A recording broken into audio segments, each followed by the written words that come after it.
Good morning, everybody. Welcome to our Facebook Live. We'll just wait for a few people to join the room and then we can get started.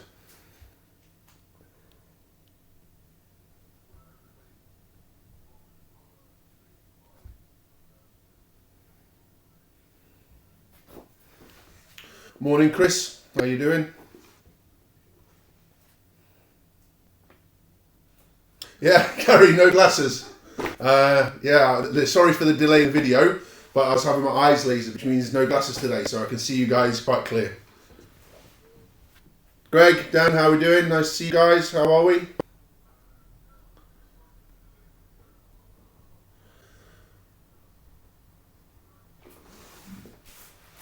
Good morning, Stuart.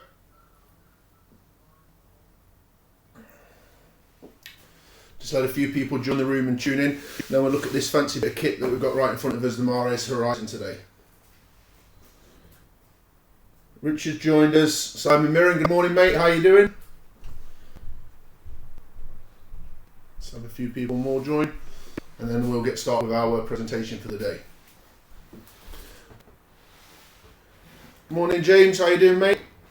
I know you just recently purchased your KISS rebreather, but let me show you something else quite exciting. Carl's here. Okay, cool. My mum's here, so best behaviour. Ali, how you doing, Ali? Nice regards from Dubai, mate. Hope life's nice and sunny out there. I'm sure it is.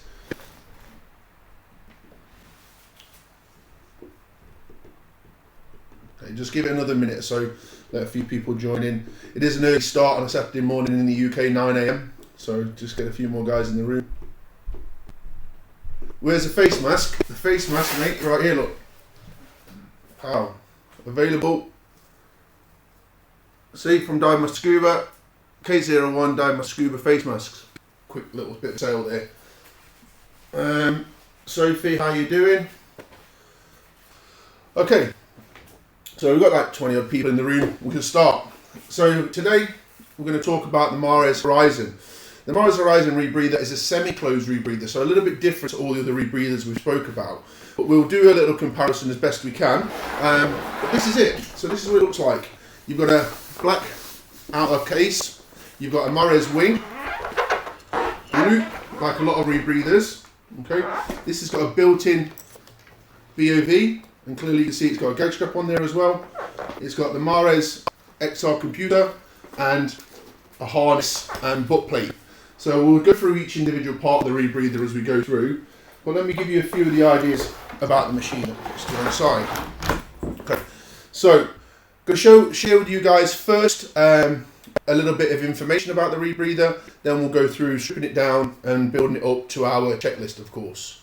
So if we go to this screen here, what you guys can see is you can see that the Horizon is simple and safety by design. So the idea of this rebreather is it's very simple and very easy to use. Okay. Let me see if I can find a way where you guys can see me as well. Look.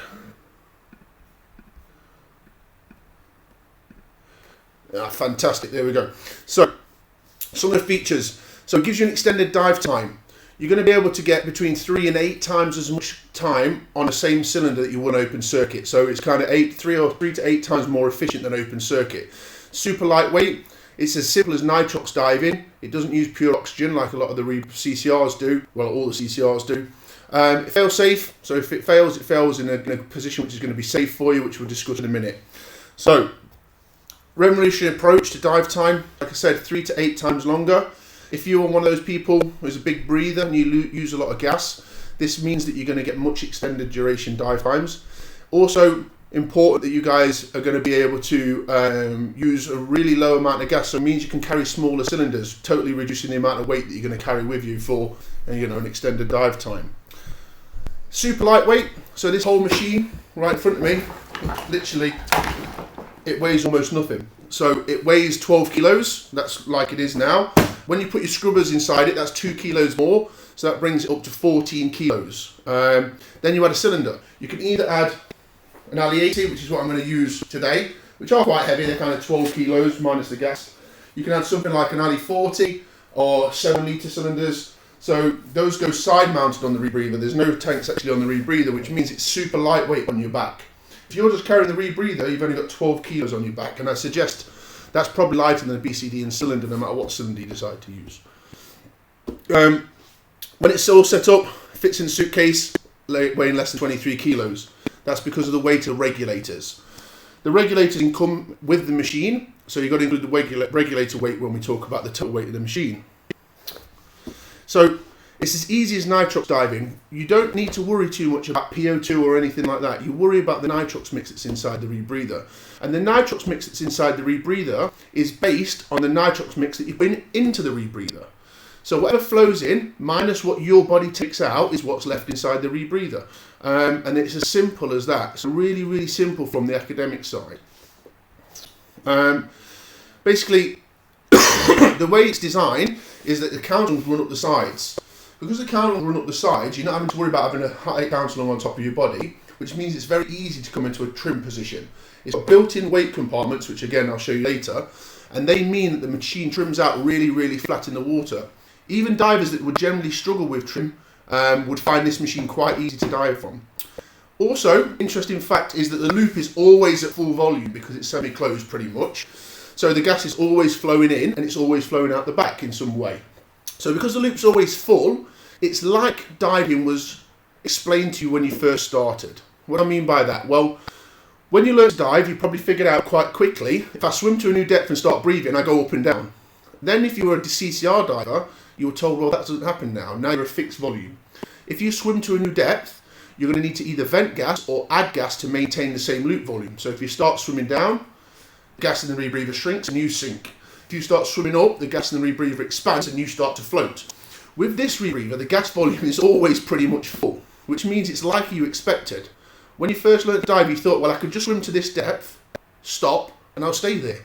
And then I can swim to this depth, stop, and I'll stay there. That's what happens with this rebreather. So it's super, super easy to dive.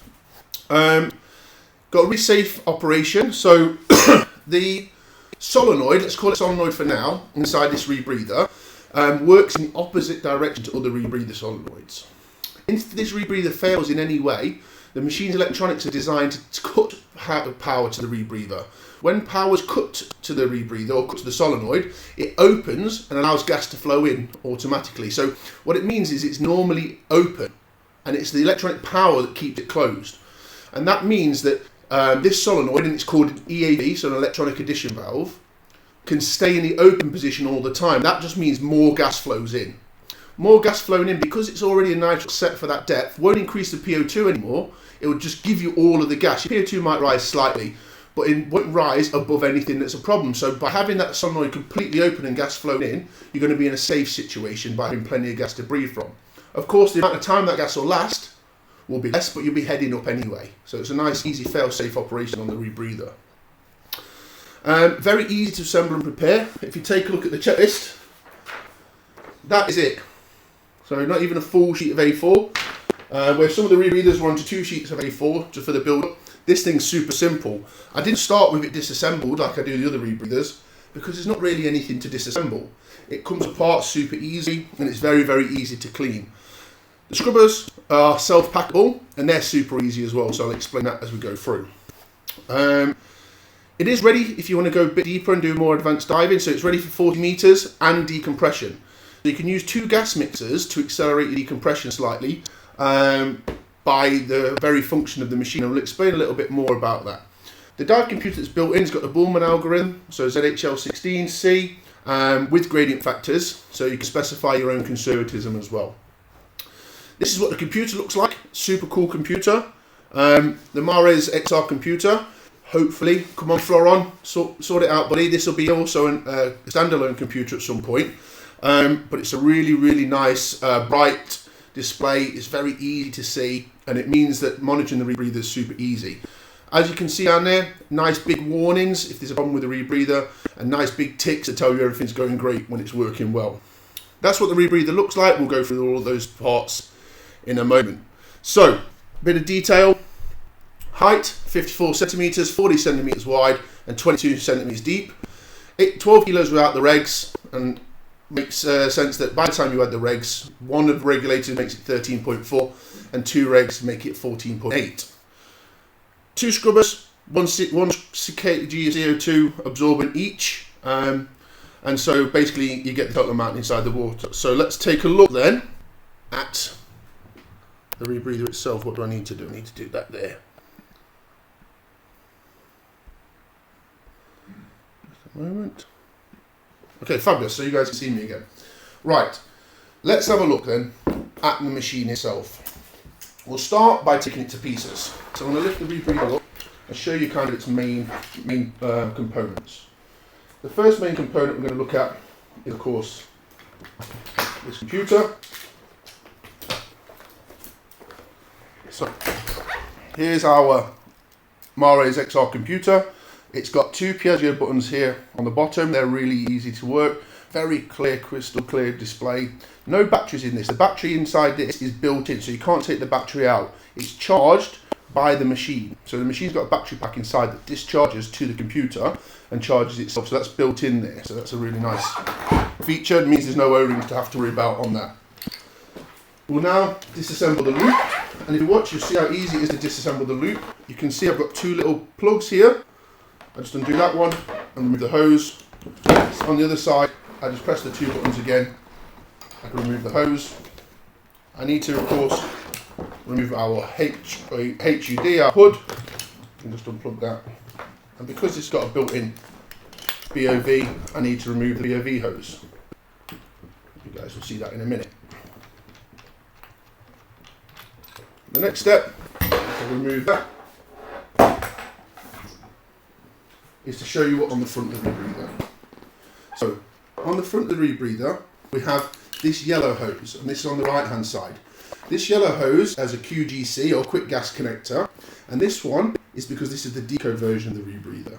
The deco version of the rebreather basically means that you can plug in 2 gases. You'll plug in 1 gas, then the yellow hose this side, which is your deco gas, and on the other side, you've got another hose with the same QGC, quick gas connector, and this is for your bottom gas. So you have 1 bottom gas and 1 decompression gas. If you buy the machine as a no deco machine, you'll only get one side. You won't get this hose and you won't get the regulator. The wing is built into the rebreather. Well, it can actually be detached with these poles, but it's technically part of it. You've got here a soft padded plate. That means it's not resting on your lumbar. That's really quite thick and padded. I think you guys can probably see that. And then up here we also have padding as well. It means the machine's super soft against your back. If you're diving somewhere nice and warm and you want to be in a thin wetsuit, then this machine's perfect. Especially the way it trims out. You've then got a butt plate built in and a webbing harness. So you can adjust this to your own size to make sure the rebreather's in the right place. And then you can do all the harness up and make sure that that's secure so you can get your side mount tanks in place. Because you're side mounted tanks, that means they fit both on your sides. Okay, you're going to be able to get that weight again in front of your body. Well, so when you're in the flat position, the weight's pulling down on you, so it's not above the wing, and that gives you a more stable position as well. So a lot like the side mount divers that side mount without a rebreather on their back do. Of course, we've got a wing inflator. We have a hose, and that hose supplies our bailout valve, and that's a normal regulator fitting. We have our computer, and on this side, we have our heads-up display. If I turn the rebreather around, and we'll start to have a look at the back. So the back of the rebreather has this cover, and this cover is removed by pressing this red button, and you'll see that it opens like so. Put the cover to one side for a moment. In here we have 3 red components, sorry, backwards to me. 3 red components. These 3 red components are critical components. They need to be installed in the rebreather for it to operate. So they're bright red, easy to see. That when you put the cover on, these things will be missing, and so you need to make sure that you can see 1, 2 and 3 red components when you install the machine. We have our top scrubber, we have our bottom scrubber, and we have our battery pack. Okay. The way the gas flow works in this rebreather is you exhale through this side of the rebreather, it comes into this top scrubber, up through the top scrubber, across a bridge, into the bottom scrubber, and back up and out of here. Okay. If you look inside the vents, the little gills on the side of the rebreather, you'll see that there are 2 counterlums. And those 2 counterlums, the inhale and exhale counterlums, run the length of the machine inside the casing here, so they're really well protected. Okay. Those 2 counterlums there, 1 exhale and 1 inhale, connect to these scrubbers. So if we open up the top one, Very easy, you'll see, just put 2 fingers. All I'm going to do is just pull back 2 clips, comes off. With one hand, I can take off my scrubber cap. Inside there, I have a scrubber, not unlike the design of the Revo, very similar. At the bottom one, same thing, give it a little pull, it's going to come off, just lift it forward. Again, I can remove that scrubber cap, and I've got a second scrubber, pretty much the same, and I put that to one side. So now we can see a little bit about the inside of the rebreather. So what's going to happen, you're going to exhale into this port, the exhale side, so like the SF2, but unlike the JJ, this machine breathes in from the right hand side and exhales to the left hand side. So you're going to exhale to the left, it's going to come here. Going to go down.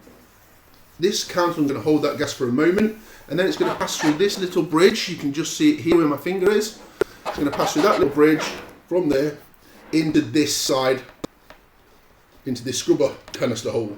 In here we've got a couple of components. We first have our ADV, so automatic diluent valve. Okay, automatic diluent valve.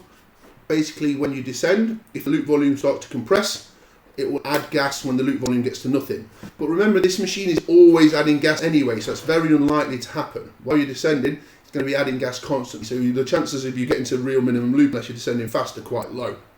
We've got here our overpressure valve. This overpressure valve is the valve that makes the machine bubble. So this is a semi-closed rebreather. Semi-closed rebreather flows in nitrox. Flowing in nitrox basically means that you take some oxygen out of that mix. Taking some of the oxygen out of the mix means there's going to be some of the gas that you don't use. The gas that you don't use escapes by this little valve here, and you can see that it's on a very soft spring. And that means when you get to the full exhale and the machine is full, any gas that's left will be pushed out through this overpressure valve. So this overpressure valve needs to be extremely light. Or if it's not extremely light, on exhale you'll feel a resistance against your exhale breath, and that won't feel so nice. So this is a super light overpressure valve built on here. Okay, so we need to check, of course, when we install the machine, that thing works. You can see, if you look down here, a small little hole. That small little hole is fed through this hose here, and this hose goes to this manifold block. The manifold block's nice and simple. It's just at a point at which gas enters the rebreather. So gas enters the rebreather, and then it's distributed to all 3 places. The first place is here, and this is our orifice. So this is a constant flow of 5 litres per minute. So the gas is flowing in at 5 litres per minute no matter what. As long as that regulator's turned on, 5 litres a minute will be flowing in here. If the machine's not on your back, but the gas is on, it'll be flowing. So no matter what, you've got to imagine there's always some nitrox flowing inside this rebreather, 5 litres per minute. That's the absolute minimum. The second one comes down here and goes into this module right here. Okay, this module right here has the EAV, the electronic addition valve, so basically the solenoid, and that will add up to another 25 litres a minute as required. So that opens and closes, and flows in another 25 litres a minute. So with 5 litres from our orifice and 25 litres from our EAV, so a total of 30 litres of gas per minute can go into this rebreather. That's the absolute maximum. That's the fail-safe. So if it fails, that EAV opens because it's not powered, and the orifice, of course, is flowing, and that means 30 litres of nitrox are going in there every minute.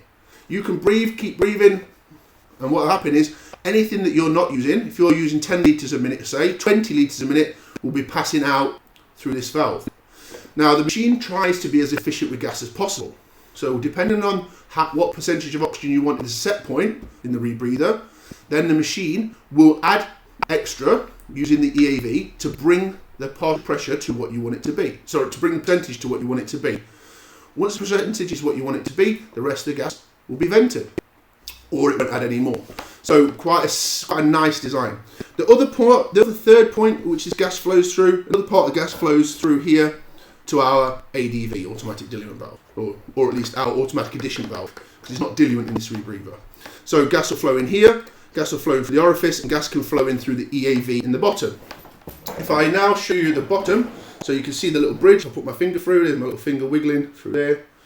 The gas that comes through this scrubber is going to come up through into this scrubber okay, then up through this scrubber, because these are axial scrubbers, and then into this chamber at the bottom. This chamber at the bottom has a sensor plate, the same as the Revo. Just pop that out of the way for a minute. It also has our electronics module in the bottom of it. The electronics module is sealed. Maybe I can give you guys a better view. Let's see if I can put this camera a little bit better. Okay, hopefully you guys can see that. We've got our electronics module in here. Our electronics module's got a hole at the bottom. Sorry, not electronics module. Our scrubber port's got a hole at the bottom that allows the gas to flow out this scrubber and into the Inno counterlung. This electronics module's got a button on it, and that button, when pressed down, allows me to do the calibration. It's an air calibration that we do with this rebreather. So having that button in there means that you must make sure that these sensors are exposed to air, because it's impossible to press that button without these exposed to air. Now, what you'll notice from our sensors is we have two scrubbers, and one of them, look, has a gas supply. So what happens here?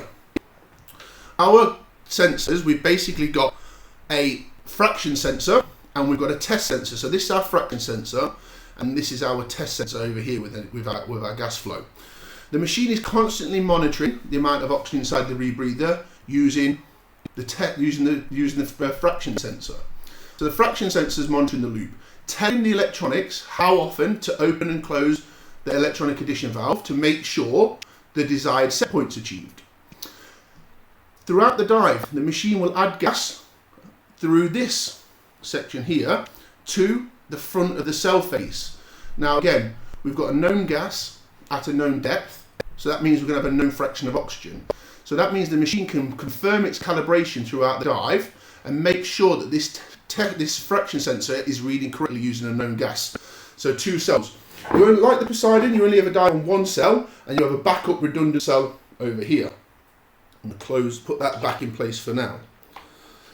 How does the machine work then? The machine works with three computers. We have the DC, so the dive computer itself. We have E1 and E2, Electronics 1 and Electronics 2. How it works, Electronics 1 and Electronics 2 are inside that module there. Electronics 2 has an inbuilt battery and is built in there, and that is the hood.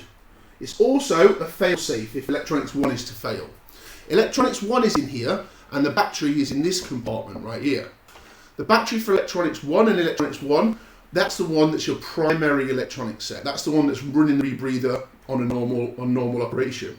If E1 was to fail, the battery was to die or something similar, E2 with its own battery would take over and put the machine into fail-safe by cutting the power to the solenoid. If all batteries were to fail, of course the solenoid wouldn't have power and would automatically open and flow 30 litres a minute anyway. We have another battery, and that is built in to our controller, like I said, into our dive computer. And our dive controller is an internal battery as well. All batteries are charged through the same port. If I open the battery port for you now, so it's got a screw top lid.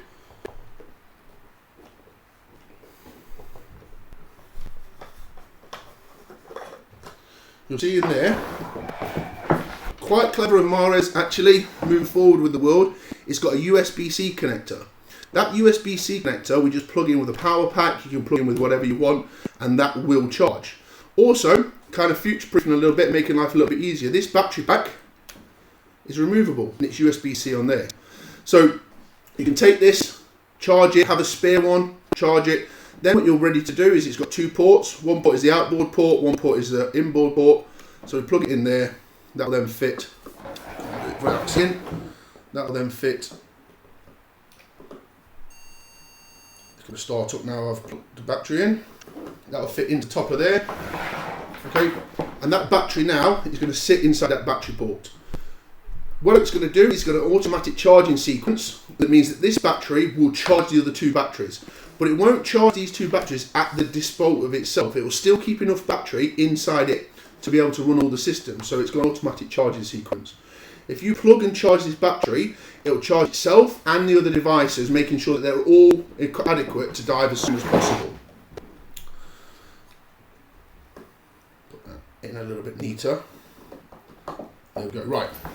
So that's our battery that's running our E1. I'm going to put the top on. Of course, there's an O-ring. I'm just going to check the O-ring's in good condition, check the sealing surfaces are in good condition. and then I'm going to screw on my battery compartment.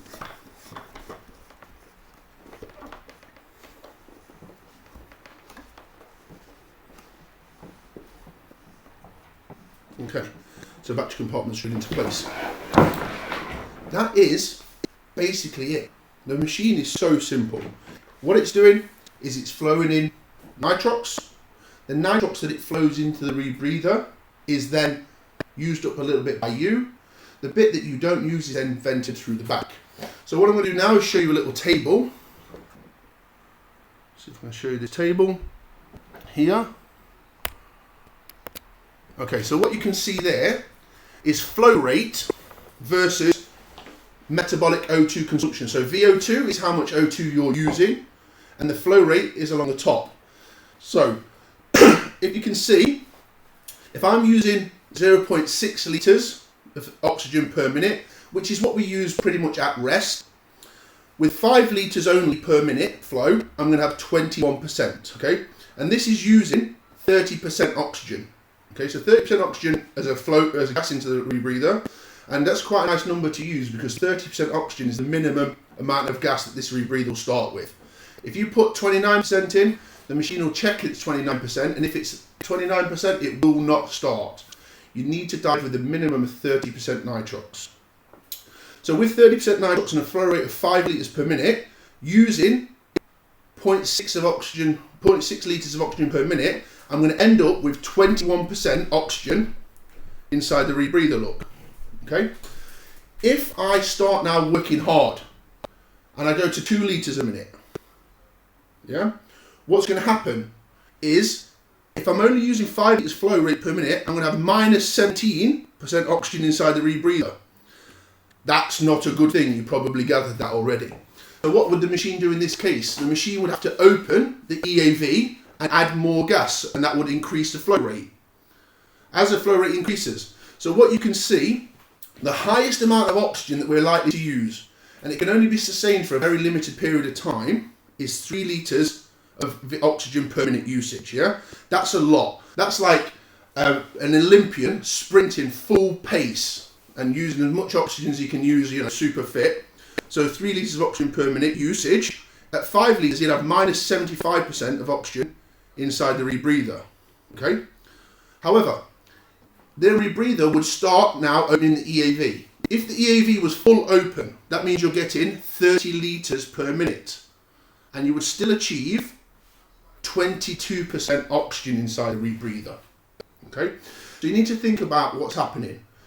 We're flowing in 30% at a rate of 30 litres per minute. We are extracting from that 3 litres of oxygen per minute, which leaves us breathing 22%.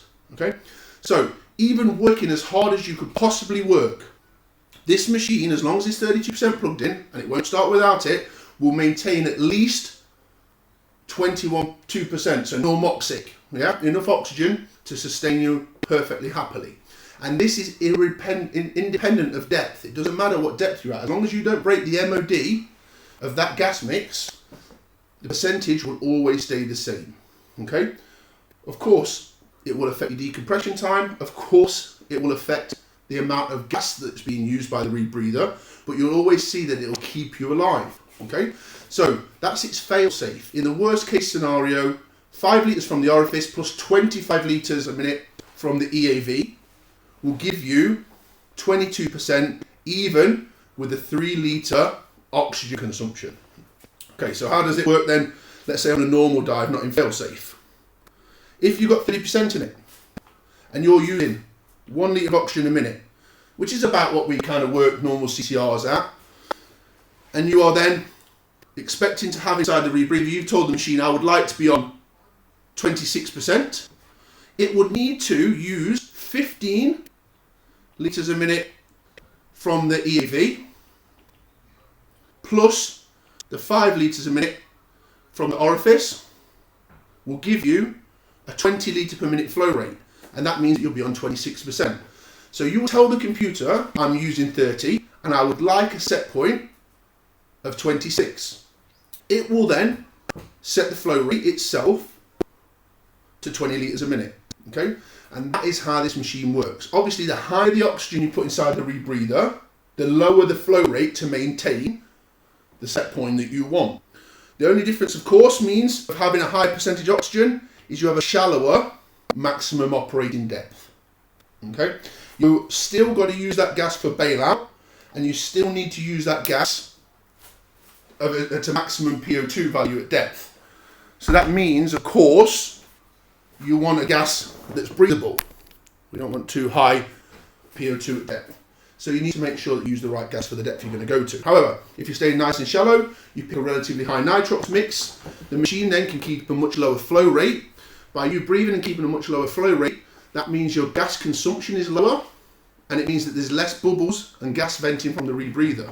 Okay, so it's ideal to try and get the flow rate and the amount of gas roughly in line with what you're breathing. If you're kind of in line with what you're breathing, then there's very little gas going out the back of the rebreather and very little bubbles. Now, because this machine opens and closes the EAV to add gas when required, it means that this machine bubbles as little as possible. There's always, times during the dive going to be some amount of gas coming out the rebreather in small amounts, but it is really small bubbles. I'll show you the video in a minute of some guys diving with the rebreather to show you how little it does bubble, because this is still a very quiet machine to dive. It's nothing like open circuit. If you imagine you can get up to 8 times efficiency, if you breathe 15 litres a minute, now you're getting 8 times that. You can imagine you're going to be using very little gas, and there's very little gas going to be escaping per minute into the water. So it's a really fantastic way of conserving gas, and of course getting to the point of being, bubble free, which means you're going to be able to get close to marine life and stuff like that. So really, really simple machine. Right, let's start with our build-up process. Our build-up process first, I'm just going to pop the rebreather out of the way because we're going to need to start with our tanks. Second, right. So, for the sake of this demonstration, I'm going to use Ali-80s, okay? I wouldn't recommend Ali-80s really. They're quite big, so for people that are doing, recreational style dives, or even the deco dives with this machine, it's so efficient on gas you don't need such big cylinders. But these are what I've got. They've got the correct gases in them, so it makes life easier for me. What we need to do, of course, follow our checklist. Be smart, guys. Always follow your rebreathe checklist wherever possible. We're going to make sure that we follow it to the letter. So it starts with diver's name, that's me, serial number, today's date, and then we're going to analyse and pressure check and label our cylinders. So these are the only cylinders on the rebreather. There's no open sheet cylinders on the back, so we need to make sure that we're now talking about our side mounts or offboard cylinders. Take the analyzer, make sure the calibration is correct. We're going to analyse this tank first. This is our left tank. Let's take a look.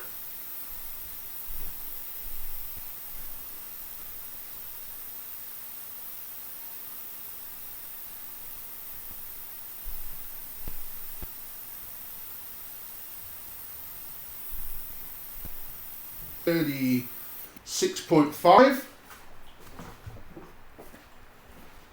So we're on there, 36.5, my initials. Then of course we need to calculate the maximum operating depth. Okay, so I put my maximum operating depth on there, 33 meters in this case. Now I'm going to analyse my deco tank, because I'm going to show you the full deco setup.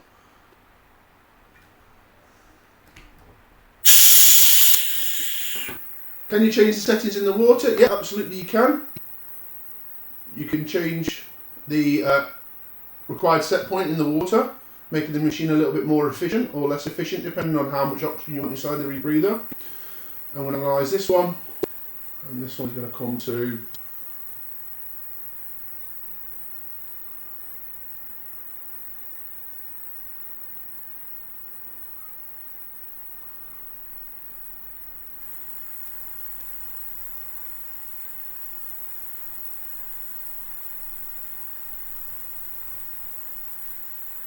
$79.7, so that's near enough 80, 79.7, I'll write on here, 79.7 AW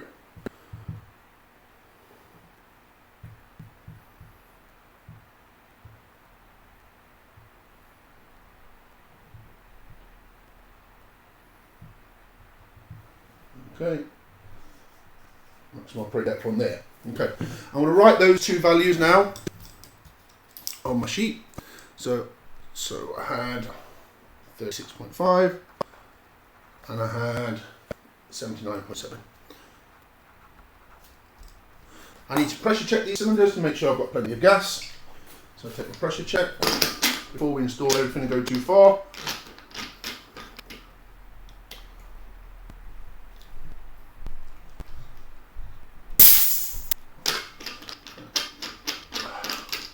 $120 over there. We've been playing with this machine quite a lot. That was full when I started about a week or so ago. And then my deco tank, same thing. Close the bleed. Close it properly. Okay, perfect. 150 bar in my deco tank. I'm going to write that on my checklist. It says, now we've completed that step. Install the bottom gas regulator on the cylinder and then verify proper installation of the regulator. So my bottom gas regulator is the black one. You can see here, we've got a Mares 15X DIN first stage, and it comes with a loop regulator and SPG built in, of course, and then we have the other side of our quick gas connector. Okay, so our quick gas connector is an interesting design. It's not like your BCD inflator, it doesn't pop off, it has to be pushed together to come apart, so it's quite a nice design. What I'm going to do here, I'm going to fit this bottom gas regulator to my left hand side.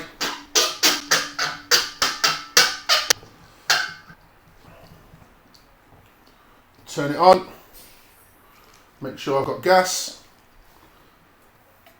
purge the regulator. While I'm here, check the mouthpiece, make sure it's all in good condition. Exhale diaphragms look good. Turn it off again. Negative, that's all nice.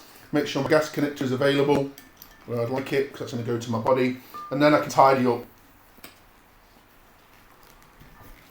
this regulator, like so. When you buy the machine, it comes either in a deco or a non-deco version. The non-deco version comes with just this one regulator. The deco version comes with two regulators. That's pretty much the big difference. So here we go. That's one cylinder done. The next one. Now, I've got the same for my deco side. I've got a Mares 15X regulator. This time it's the Nitrox green version. It's got a yellow hose set and a yellow quick gas connector, so I can't get them the wrong way around.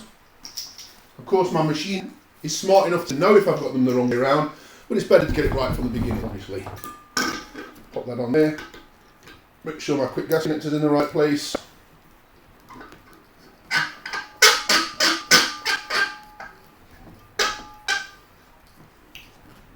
Same thing, I'm going to turn him on. Got plenty of gas. Make sure my quick gas connector is in the right place. Inspect the regulator, mouthpiece looking good. Let's breathe it. Okay, breathe it down. Little purge, looks good. And a negative. So that's all working perfectly. I'm going to then tidy this up as well.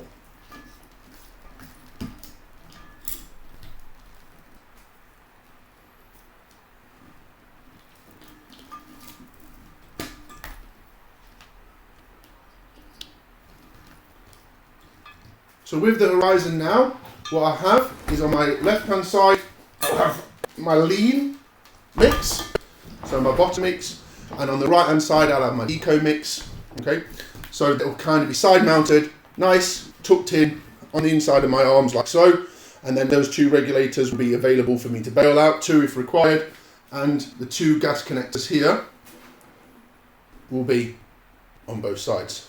Okay.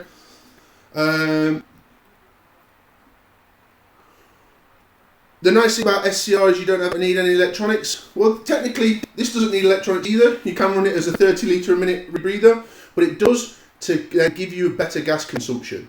You may as well go full CCR. No, with full CCR, you've got all the complications that come with having pure oxygen.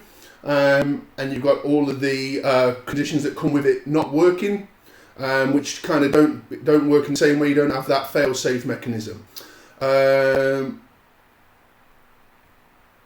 What do we say? What was the rest of it there, mate? Let me have a quick look what was. There have been lots of SCRs that have bombed over the last 20 years. What makes this one different? What makes this one different is that electronics. It's the way that it works. And that's what I think is going to make this different. It's a completely different mindset. If you're a CCR diver out there looking at this rebreather, it's not designed for you, unfortunately. It's designed for recreational divers to extend their gas duration, have fun in a very, very simple, very, very easy way. If you're looking at this from a technical point of view to go deeper or anything like that, then this is not the machine for you. As I've shown you, with flow rate and a minimum oxygen content of 30%, you're not going to be able to go deep with this rebreather. There's never going to be an upgrade that's going to take this machine to 70, 80, 100 meters. It's not designed for that purpose. It's designed to give you better gas consumption at shallower depths and to give you that kind of sense of bubble free, that silence. So it's a completely different mindset. We need to think of this from a different way. And when you've tried it, you'll really notice that it's quite an effective machine for what it does. The cost is also important. This machine's half the cost of a CCR, so 3,600 in its no deco version and 4,000 in its deco version. So that, you know, by all stretch of imagination, is 50% of the cost of a new CCR. That cost also is set to drop as production volumes increase. This machine is going to be very easy to hire, super easy to clean, super easy to set up, and you don't have any of the complications of diving CCR. Could you use existing regs, i.e. Apex, and just add a Mars quick connectors? Technically you could, there's nothing to stop that, but the way this machine is designed, I'll come to it in a minute, means that these in-stage pressures are set slightly differently. So because it comes with the regs anyway, you bind it with them, you know, you've got it. But if you set the Apex regulator up with the same in-stage pressure, there's no reason it wouldn't work either. So if you're a big fan of another regulator, it would still work. Does it come in different colours? Like Henry Ford said, Ian, you can have any colour as long as it's black meat. But I was thinking earlier, maybe I could take this, get it maybe hydro dipped, have some nice pattern on the back, something similar. I know a lot of people do that with their inspo covers. So, we've installed our regulators and verified the proper function. Now we need to bring our rebreather back to the table.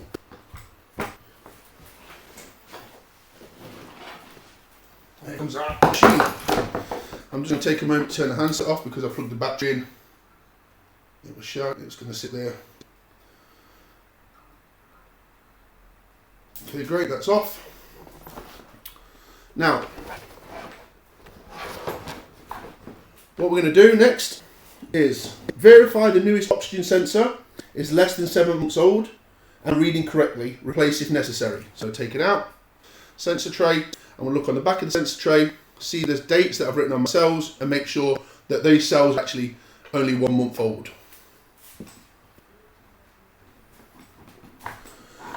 Quick one on cost. Do the benefits outweigh the additional cost compared to OC? Now, this is an interesting point. If you consider a full OC setup that's going to give you this duration, you're probably talking about a twin set and a stage. Twin set and a stage, decent quality, maybe 2,000, 2,500 quid maybe. So we're still a little bit more than that currently.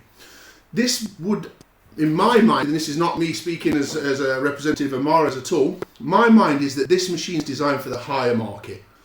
It's so easy to rock up as a holiday diver, rent one of these from the dive centre, and it's very little outlay for a dive centre to kind of have a couple of these laying around. There's actually some quite nice incentives and the trade price is good. The dive centre can have a couple of these lying around, you rock up, grab your SCR, put it together and off you go. It's that simple. So I think that's where the big market is. In terms of personal ownership, yeah, people like to own their own stuff. They like to know where it's been and know that it's clean. That is a possibility. You're just going to put another 1,000 odd quid, maybe 1,500 quid towards it you would spend on the same amount of equipment to do the same dives in open circuit. So yeah, at the moment cost is still a little bit high, but like everything in the market, this has only been launched. It was launched in 2019 January. It was available in January 2020 for sale, and we're still going through, let's say, an evolution of the machine. It's got functions on here like the Bluetooth and stuff that are not yet enabled as we start to develop the software, and I think that the cost will also come down. If it's a comparable cost to open circuit, I think this machine could really fly. For everybody right now, rental market, it's fantastic. You could go on holiday. It wouldn't cost a lot for a dive centre to rent you one of these because the outlay isn't so much, and that means that you'd be able to really easily, you know, outstrip open circuit diving. Right, so our cell's good. Now what I need to do is I need to calibrate the rebreather. So I want to turn on the computer. Hopefully it's the right way around for you guys. Let me know if not. And press the 2 buttons. The machine will start up. It's going to turn on. It's going to synchronize. So we've got those 3 computers, and there we go. We're on. It's giving me a warning. Okay, that low oxygen fraction near the surface, of course. So I'm just going to confirm that. It's going to tell me it hasn't been calibrated for at least 14 days. So I'm going to confirm that as well. So now we're in position where we're on our screen. Our pre-dump check is an X. So that means don't go diving. We're going to go to our calibration. So I'm going to press menu over here, go to setup, and then I'm going to go down to oxygen sensor calibration and press enter. Open the rebreather and press start. You can see my fraction sensor is reading 9.86 millivolts and my test sensor is reading 10.2 millivolts. So make sure that they're right outside the rebreather, exposed to air. And in the bottom, I'm going to press down on my start. There we go. Calibration complete. Nice and simple. Okay, and we can see now my oxygen's calibrated. If I go to my info screen, I can see very clearly my cell millivolt readings. I can see my battery readings, and we're good to go. So how simple was that for calibration? Really cool. The next thing I need to do is install my sensor grid and verify the cable routing is correct. So this is my sensor grid. It's got a cable and a hose. They just roll until the sensors fit neatly inside those 2 holes there. I just need to make sure that they're not on the little step and put the sensor grid in the base. Again, simple operation. Inspect the remaining time on the scrubbers and refill with soft lime if possible. So we've got 2 scrubbers here. They're the same as the Revo scrubbers. Basically, we've got a top marker that lets me know which scrubber was on the top. I undo that, fill this with lime. Again, we don't show you on these videos how to fill it with lime. That's something you need to learn as part of the design. And you'll notice again that these are going to fit just into the top there. There's a small seal just around the edge here. We're just going to inspect that, make sure it's nice and clean. Same on this one, make sure it's nice and clean. These, let's say we just filled them. So these are going to have softener lime 797. And I'm going to pop them inside the rebreather.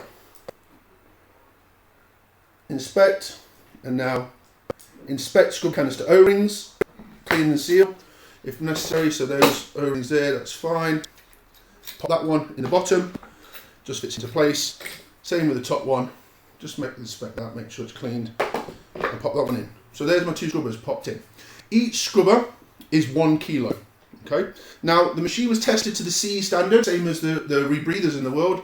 That was 40 meters, 1.6 liters of CO2 generated per minute, at 40 liters RMV, 4 degrees C, and achieved 80-minute duration at CE. Now it's also tested 40 meters with 1 liter of CO2 per minute instead of 1.6, with a 22 liter a minute RMV at 15 degrees C, and achieved 180 minutes. So what do we actually tell the diver? The diver needs to know that if you dive this machine for 3 hours, you're fine. Okay? If you dive this machine for 3 hours in warm water, then you can cycle the scrubbers. So what you would do is 1 scrubber would be used, you'd switch the bottom scrubber to the top, move the top marker across, refill the bottom scrubber, and put it in place. Okay? If you're diving the machine in cold water and you do 3 hours, then you need to replace both scrubbers. Okay, so that's the basic simple answer. 3 hours of diving. If it's in cold water, so lower than 15 degrees C, you change both scrubbers. If you're in warm water, more than 15 degrees C, you can just change one of the scrubbers and be more efficient with the lime. Bearing in mind there's only 2 kilos of lime in here total. So our 2 scrubbers are in place. Make sure the top marker is on the XL scrubber. It absolutely is. Now I need to close the clamps. Again, I've got O-rings, 2 double O-rings here. Just make sure that they're good. And these, doesn't matter whether they go this way up, that way up, you just need to make sure that the clips somehow align with the metal clips I've got on the top here. I'll do the top one so you can see it. Top and bottom both the same. Just push it into place, and then just put my metal clips over the top. Very simple. Bottom one, same, put it into place, press down, and clip. So now, 1, 2, 3 red components. I know that my machine is nice and fully assembled. Close the clamps on individual scrubbers. Verify the battery level on the controller is greater than 30%. So I need to do this now because obviously I need to get to the battery compartment if it's not. To do that, nice and simple, I'm going to use my info button here. Press info. I can see I've got my mixers. I press info again, and here I can see my battery percentages. So on the DC, so the diode controller, 43%. On E1, which is the battery in here, the main charged battery is 92%. On E2, down here, I've got 46%. So they're all greater than 30. That means I'm good to go diving. Take that off. Next step, close and secure the main cover. This is the main cover. It's got 2 locatable latches on the side, and then just give it a little shut.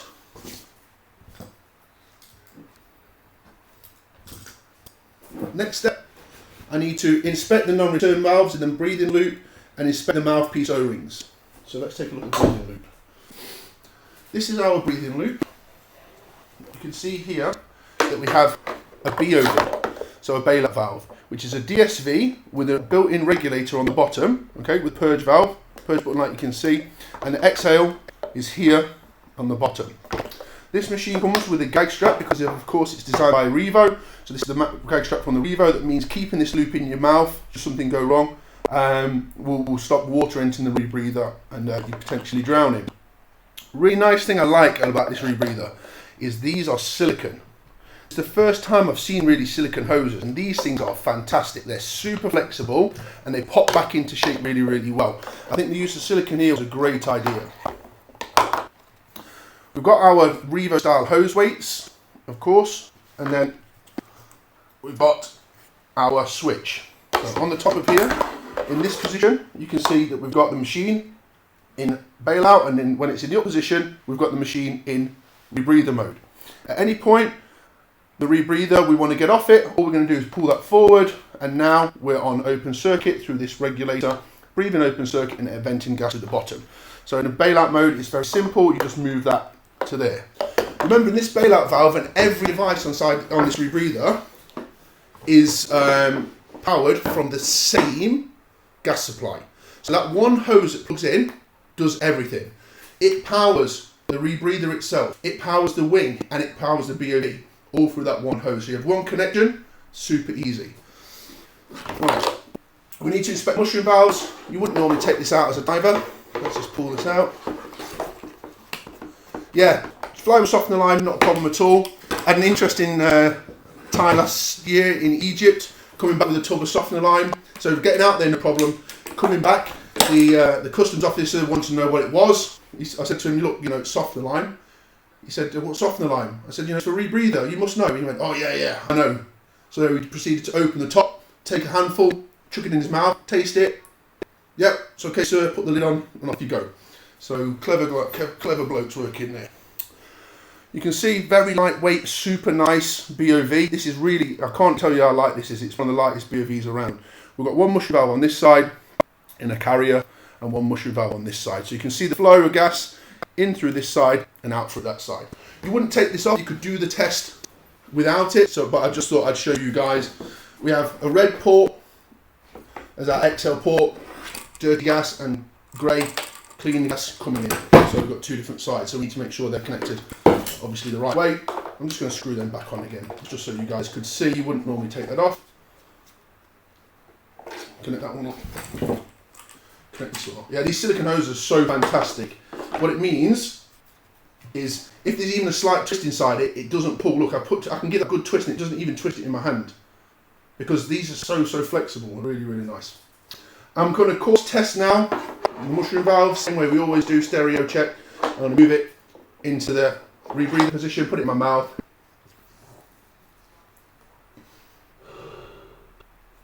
And exhale, super, can't inhale. No, I can't inhale. Now we'll do it in the opposite direction. Okay, I can't exhale, but I can inhale, so that's fine. We're now going to connect this, of course, to the top of the breather, so just so you guys can see again how simple this is. I need to obviously inspect my O-ring here. Once my O-ring's good, I just put it right here. Don't even have to press the button. Finished. Over this side, same thing. Just make sure. That's the only thing with gag strap. The gag strap tends to get caught on stuff. Then same thing on the inhale side. Again, click. Good to go. We see, will we see silicone hoses and other rebreathers? Potentially. Generally, I don't know enough about CE, honestly, to tell you whether they need to re-CE. As far as I'm aware, every time you change the loop, you need to change CE. But if they weren't to change any of the mechanical sizes of the loop, it wouldn't make much difference. So probably they could get away with it as an addition to the test file rather than having to re-CE completely. Yeah, I'm pretty sure you can get these hoses to fit the Revo. That would make sense. Revo make this rebreather, so you can probably get silicone for the Revo now. Not being a Revo instructor, I don't know exactly, but we can find out. I'm sure Chemek will answer us in the comments when he views this video back. So we've inspected and installed, and the last thing we need to do is connect the BOV and the HUD, the head-up display. So I've got one cable, and this is the only real fitting that's actually fitting that we need to connect. Is here to the BOV.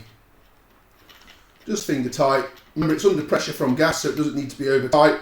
And that's now connected to our gas supply. And our HUD, our hood, aside for a minute, is here. This is this nice, simple hood design. What you've got there is a single LED. Red flashing, don't dive. Green pulsing, so it pulses with you breathing like a nice makes that noise. The nice pulsing of the green LED means everything's good. Red flashing, don't dive. Because this machine hasn't done its pre-dive, it's telling us don't dive. Of course, what we're going to do, just wrap this over a couple of times, go the other way actually. Wrap this over a couple of times like so. And clip it on. So you can wear this on the left or the right, doesn't really matter, it's set up at the moment for the right. So we've got the head-up display now in place. I'm going to give that a tick. And that, ladies and gentlemen, assembly complete.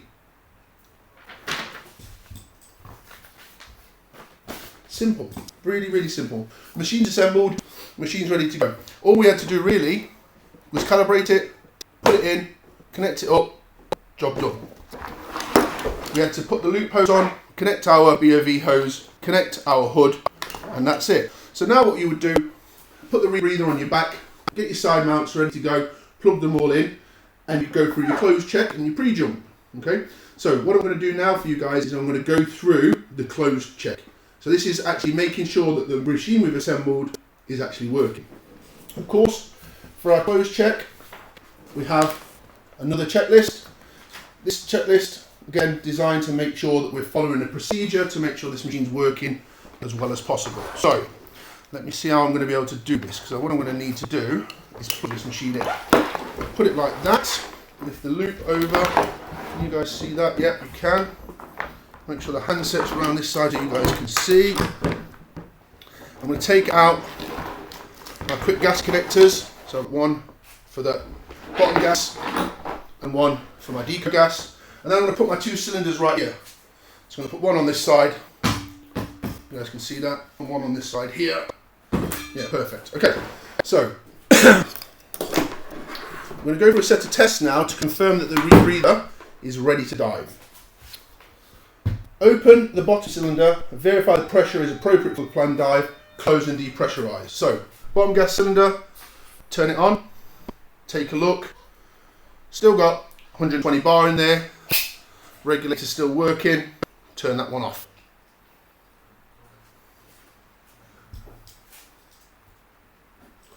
Open the decompression gas cylinder, if used of course, and verify the pressure is appropriate for the planned dive, close the cylinder. Turn it on, we're good to go. Regulator's working, everything's in good condition, and it's depressurized. I need to start these regulators depressurized. As soon as I connect them to the rebreather, of course, gas is going to flow. And that will then change what I'm doing with the rebreather, and gas will start to leak, and I'll use my gas supply. So keep them off. Next step is to inspect the gas supply connectors and connect them if no water is present. So I don't want to blow water inside my rebreather. Of course, we've got an electronic valve in there. So while I'm in the dry, I'm going to take a look at these two connectors. That one's fine. Ooh, I didn't depressurize that properly. And plug it in. There we go, simple. Same on this side, take my gas connector, put them together. There. Now this won't come down automatically. If you pull those two apart, they don't come apart. You have to push the hoses together and then pull back, and then it will come apart. So they're a connector that won't come apart. Remember, you want it together as much as possible. You don't want to catch one of those because they're supplying everything to the rebreather. If that was to happen, of course, you've got a regulator to get you out, but it makes sense then to keep that connected together. So they're connected. Ensure the necessary gases and set points are programmed into the controller. So what I can see here, if I go to my screen, I'm going to press the info screen. I want to make sure bottom gas 37%, that's right. Deco gas 80%, that's right. I've got a set point for the bottom of 28 and a set point for deco of 77%. Okay, so 27 meter maximum depth there. And 10 meter maximum operating depth for 80%. Okay, so we're good to go. Verify the battery, it's greater than 30, again info screen. Batteries are 42, 92, 46, so not used anything since we last checked. Now I need to verify that the overpressure valve is functioning. This valve in the back that vents gas, we need to make sure that it's able to vent gas. If it was stuck closed, that means the machine would constantly try and expand, and eventually it would come out the two counter-lung dumps at the bottom here. These two counter-lung dumps are not for use during the dive, they're really for cleaning the rebreather. If it was to expand completely and that wasn't working, these would go eventually, but it'd be at too great a pressure. So we need to test this one in the back. To do that, I'm in rebreather mode, I'm going to exhale.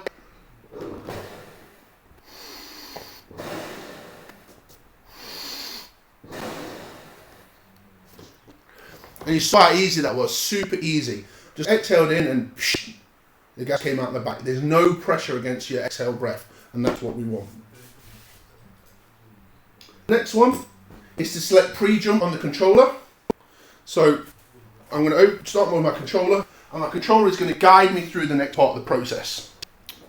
To do that, can you guys see? I go to menu, go to setup, press enter, and then I'm going to go down to pre-jump check and press enter. So it's going to say check in, so it's checking itself. Now you can see that there's 1009 millibar of pressure inside the rebreather. It would like me to start a vacuum and then press enter. So what I'm going to do is start a vacuum. The machine will detect the vacuum. So open the machine into the closed circuit mode, inhale from my mouth, exhale through my nose.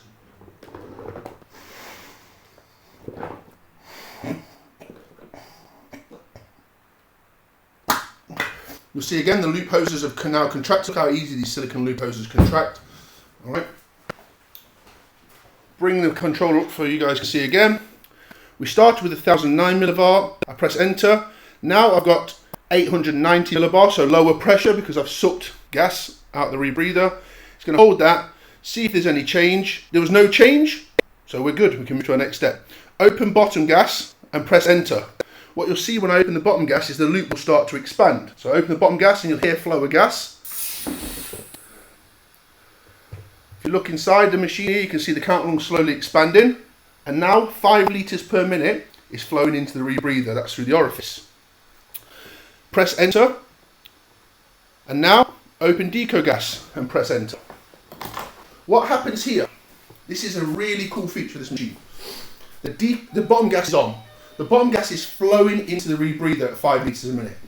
Now if I turn on the deco gas, because the deco gas has a higher interstage pressure on the regulator, when I open the deco gas, it will push gas into the rebreather, closing the flow of supply from the bottom gas regulator, so I'll be on deco gas. And that's really cool because what happens during my ascent, when I come to my deco stop, all I do is open my other tank. I don't even need to close the other. So as soon as I get to my MOD, Oh, there we go. Open that one. That gas is now flowing rather than that gas, and we're good to go.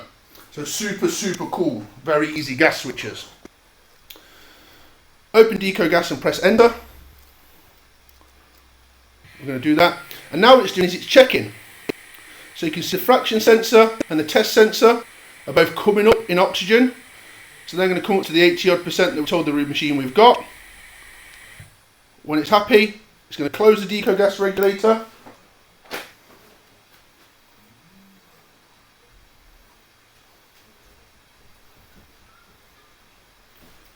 And again, press enter. And now it's going to open the EAV and flow 30 litres a minute of bottom gas, and it's going to check that my bottom gas is what it should be. So it's automatically checking those gases that I've inputted and that I've analysed right, and that it set itself to the correct amount of gas. So it's going to come down, and it's happy. Start breathing and press enter. So now what I need to do is breathe from the rebreather. What it's going to do is it's going to check the oxygen percentages dropping down at the cells to again make sure that those cells are working correctly.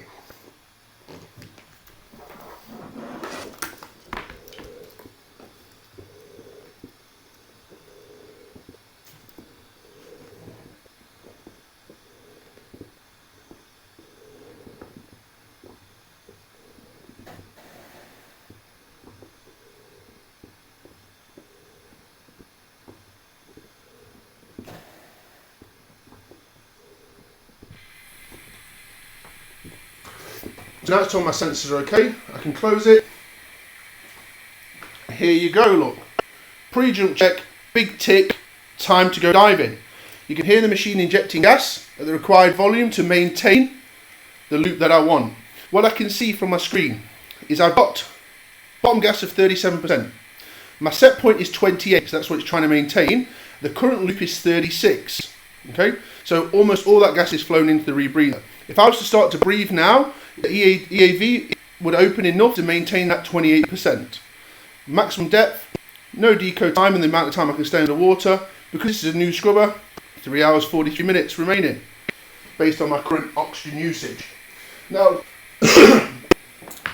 what's interesting about this rebreather again, is the oxygen usage and CO2 in your body, they're connected. So what it can do is it can tell how much oxygen it's put into the rebreather and how much CO2 you should have generated by working out how much oxygen was extracted from the loop. It works out how much oxygen was extracted from the loop. It can estimate based on your body size and your sex, gender, so male or female, which you tell it. So you tell it your body weight and you tell it whether you're male or female, and it can generate a rough average for how much CO2 you're going to produce. If that CO2 level rises, your scrubber duration, of course, will decrease, and that will decrease in that time that it shows you on the screen. So quite a clever way, without using temperature probes or anything, that it monitors how long that scrubber is going to last for you. If you start working harder, generating more CO2, that means that scrubber time will start to decrease. If you're nice and warm environment, diving really, really comfortably and slowly, producing a very little amount of CO2, taking a low amount of oxygen from the loop, the machine will realise, okay, things are good, he's not producing much CO2, that scrubber will last up to its maximum duration, and so it will tell you on there. You can hear the machine's constantly injecting gas even though nobody's breathing, and that's because we've got this orifice. It's always injecting gas. So what I'm going to do now is we're going to go through our process. Pre-jump complete, inflate the wing fully and check that it holds its volume. Again, nice big wing on there, it overinflates. Both our deflate valves work, so the wing's good. Breathe any gas from the loop and check that the automatic valve is working, automatic delivery valve, ADV. So again,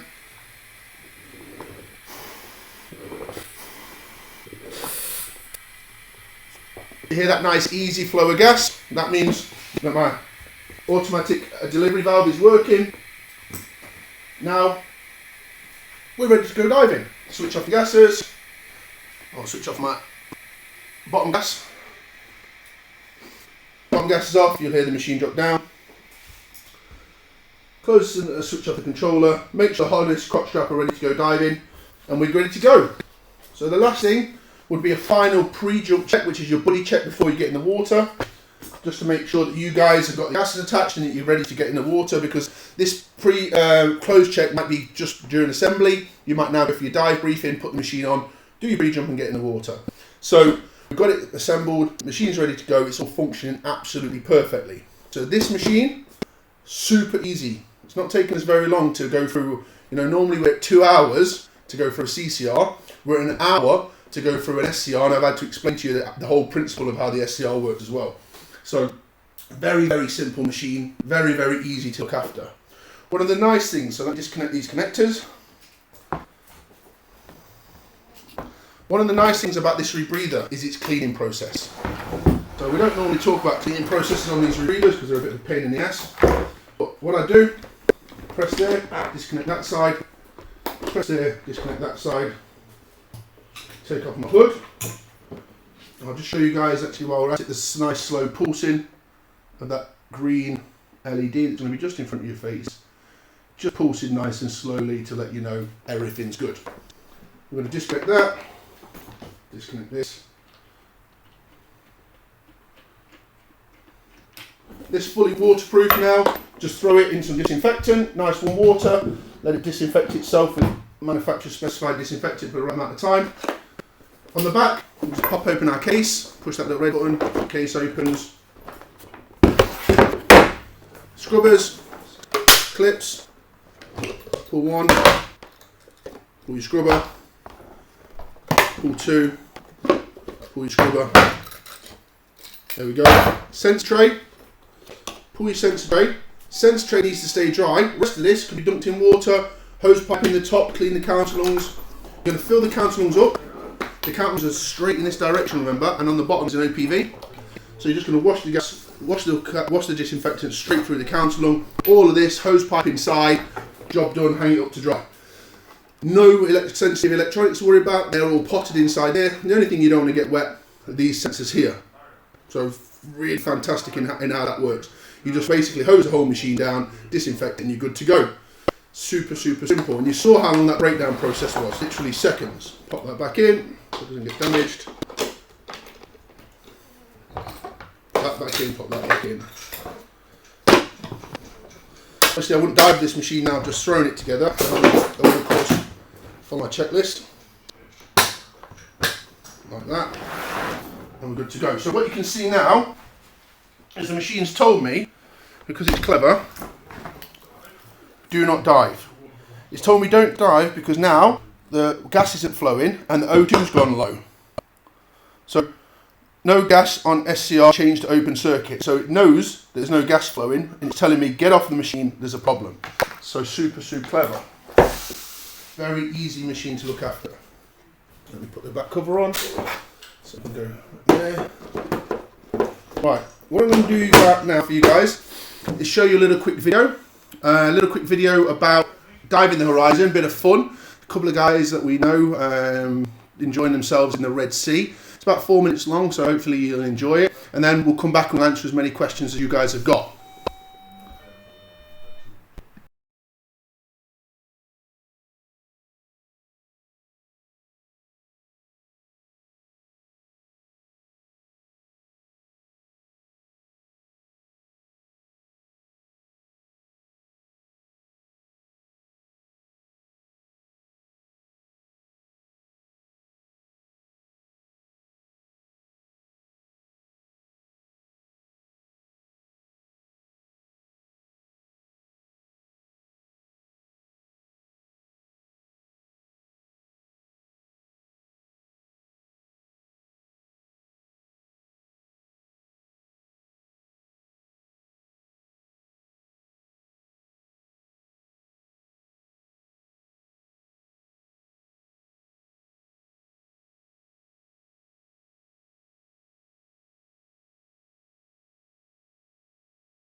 what diving the Horizon's like. So what we'll do now is answer a few guys' questions and see how we go. So, what does the unit trim out like with all the plastic? The info's a pig to get right in the original case. So, very low volume. Actually, as you can see, there's lots of holes. Water will enter most of this rebreather, and that means it's not got a lot of displacement. Another cool feature, look at the base here. So you see the base? What I've got under here, if I just click this part of the base out,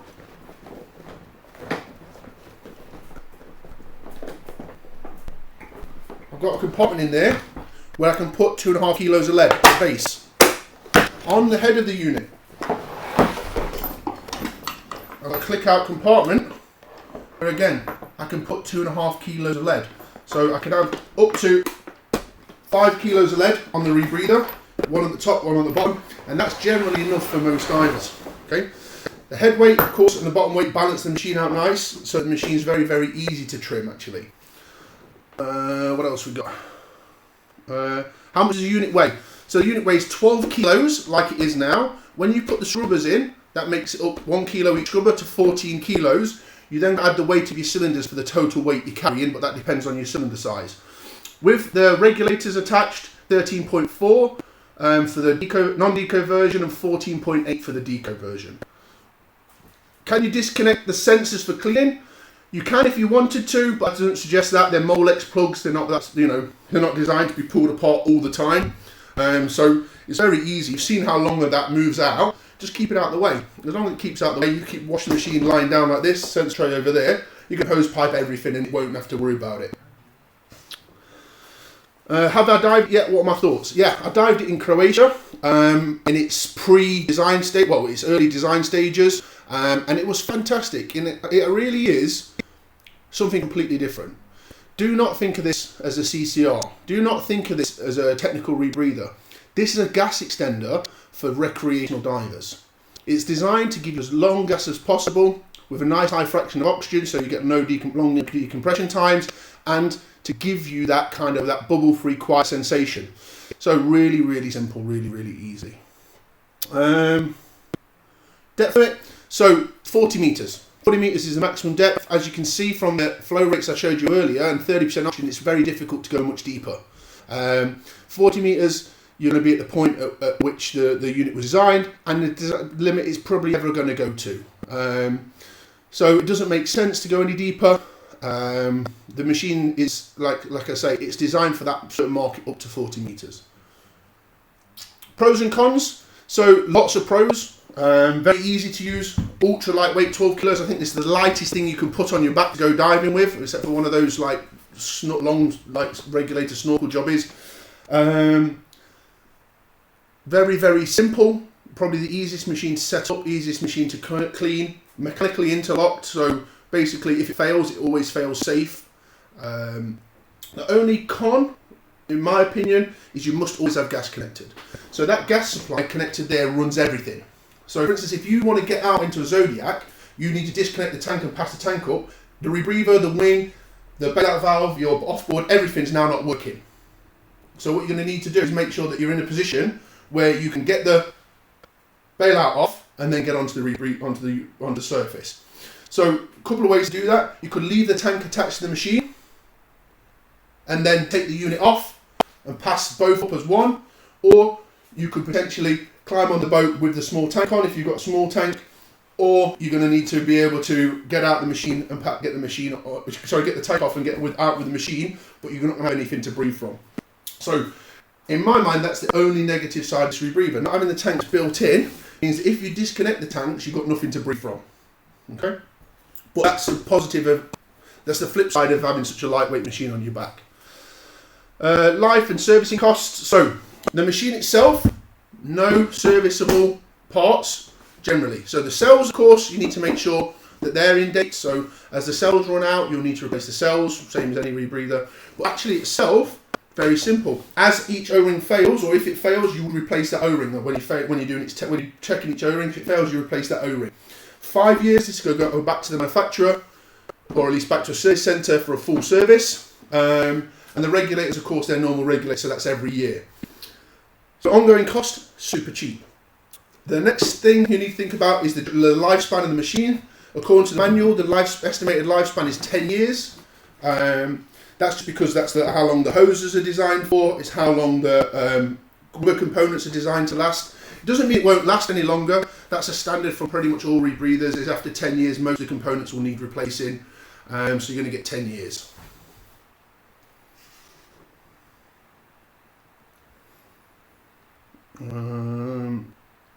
Batteries in E1 and E2 will have a final life, but sealed unit return to base. So yeah, they are sealed as such, so they're sealed from you as a user, but they're not sealed from the service centre. The service centre can change those batteries if required. Of course, the E1 battery you can just take out and have spares and replace that quite easily. Is it proved and tested? It's been around, well, I dived this in November 19, and that was its final design. Was it November? No, November 18, and that was its final design already then. So yes, it's been on the market a while. But not out for sale. It means it's being tested by the Revo guys, by the internal guys in SSI and Mares. So yeah, pretty proven and tested. Of course, all of these things are a bit of a process. For instance, the Bluetooth doesn't work yet on the handset. For now, you need to connect to the computer to download your dives and anything firmware updates using the connector cable. But the Bluetooth will soon be available. Yeah, the machine's so simple in fact that, you know, it's not too much of a process, but of course, you know, with all of these things, it's safe, but ongoing. Service centres readily available? Not yet. I think that right now the machine's been available in certain countries. They're producing as fast as they can, obviously with the corona problems, and service centres are popping up here and there. We're going to be one of the first centres in the UK with a rebreather. I know that there's a couple of other centres in the south, a couple of other centres in the north of the UK that have got them, and they're going to get training really soon.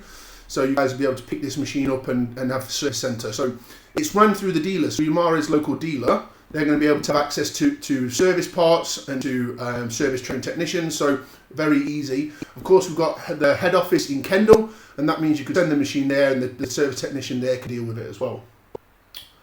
Does it come with warranty? Yes, of course it comes with warranty. It's a Mares product, so it's backed by the Mares warranty.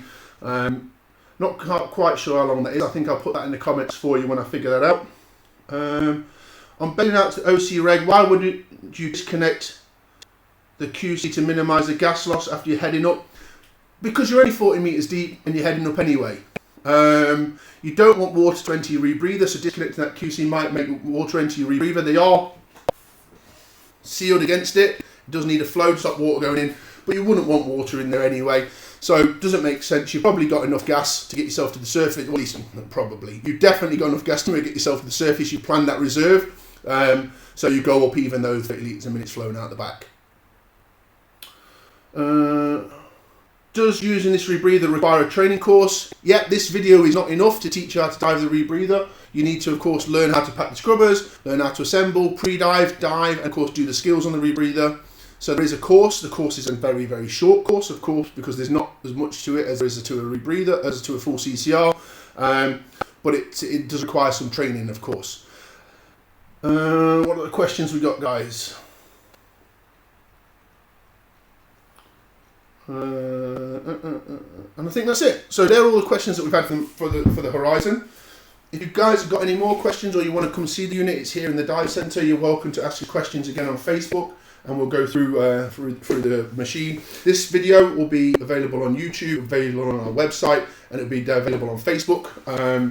Anybody's thinking about becoming a rebreather centre and they want instructor training, again, get in contact with us or Mares, and you can get some training on this rebreather. Very easy to become an instructor.